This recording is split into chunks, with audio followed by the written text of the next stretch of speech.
Assalamualaikum warahmatullahi wabarakatuh. Perkenalkan, saya Fania Syifaul Mukodasa, NIM 20050360063. Di sini saya akan menjelaskan materi tentang permodalan bank syariah. Yang pertama, saya akan menjelaskan tentang apa itu modal bank. Modal bank adalah jumlah dana yang ditanamkan dalam suatu perusahaan oleh para pemiliknya untuk pembentukan suatu badan usaha, dan dalam perkembangannya, modal tersebut dapat menyusut karena kerugian ataupun berkembang karena keuntungan-keuntungan yang diperoleh. Selain itu, modal juga dapat didefinisikan sebagai dana yang berasal dari pemilik atau para pemegang saham ditambah dengan agio saham dan hasil usaha yang berasal dari kegiatan usaha bank. Modal terbagi menjadi dua macam, yaitu yang pertama modal inti dan yang kedua modal pelengkap. Modal inti terdiri dari modal setor, agio saham, modal sumbangan, cadangan umum, cadangan tujuan, laba ditahan, laba tahun lalu, dan laba tahun berjalan. Kemudian modal pelengkap terdiri atas cadangan-cadangan yang dibentuk bukan dari laba setelah pajak serta pinjaman yang sifatnya dipersamakan dengan modal. Secara perinci, modal pelengkap dapat berupa cadangan revaluasi aktiva tetap, cadangan penghapusan aktiva yang diklasifikasikan, dan modal pinjaman. Bank sebagai unit bisnis tidak bisa lepas dari yang namanya modal, sebab beroperasi tidaknya bank dan dipercaya atau tidaknya bank merupakan salah satu hal yang mempengaruhi terhadap pelaksanaan bank itu sendiri. Kemudian, apa saja fungsi modal bank syariah? Modal bank itu mempunyai tiga fungsi. Yang pertama sebagai penyangga untuk menyerap kerugian operasional dan kerugian lainnya. Dalam fungsi ini, modal memberikan perlindungan terhadap kegagalan atau kerugian bank dan perlindungan terhadap kepentingan para deposan.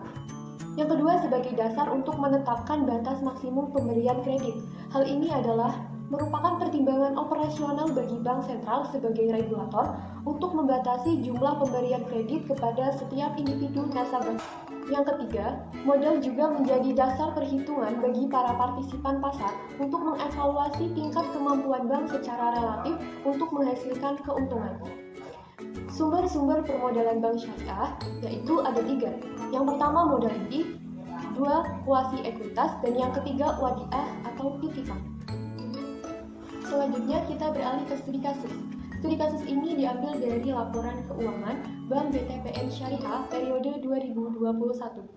Dari laporan keuangan Bank BTPN Syariah 31 Juli 2021, bisa kita lihat di kolom ekuitas terdapat beberapa macam modal yang dimiliki oleh Bank BTPN Syariah tersebut. Modal dasar yang dimiliki oleh bank ini senilai 2.750 miliar.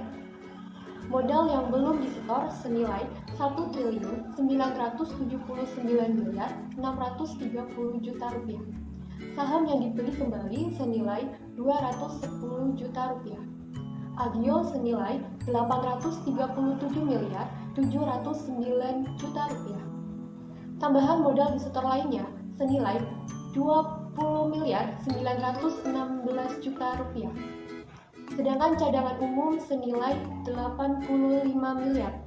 Laba rugi tahun lalu senilai 3.881.561 juta rupiah. Dan laba rugi tahun berjalan senilai 877.221 juta rupiah.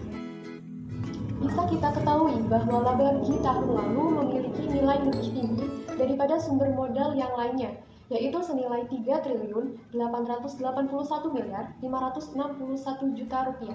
Kemudian modal yang memiliki nilai paling rendah yaitu pada saham yang dibeli kembali, senilai 210 juta rupiah. Itulah studi kasus tentang permodalan pada Bank BTPN Syariah. Saya harap dengan adanya studi kasus di atas bisa memperjelas materi yang sudah saya sampaikan. Dalam manajerial perbankan syariah, bukan hanya mempelajari aspek permodalan saja, melainkan masih banyak aspek-aspek yang harus dipahami. Oleh karena itu, ayo sama-sama belajar memahami aspek manajerial perbankan syariah melalui jurusan Perbankan Syariah, Fakultas Ekonomi Bisnis Islam, UIN Wali Songo, Semarang.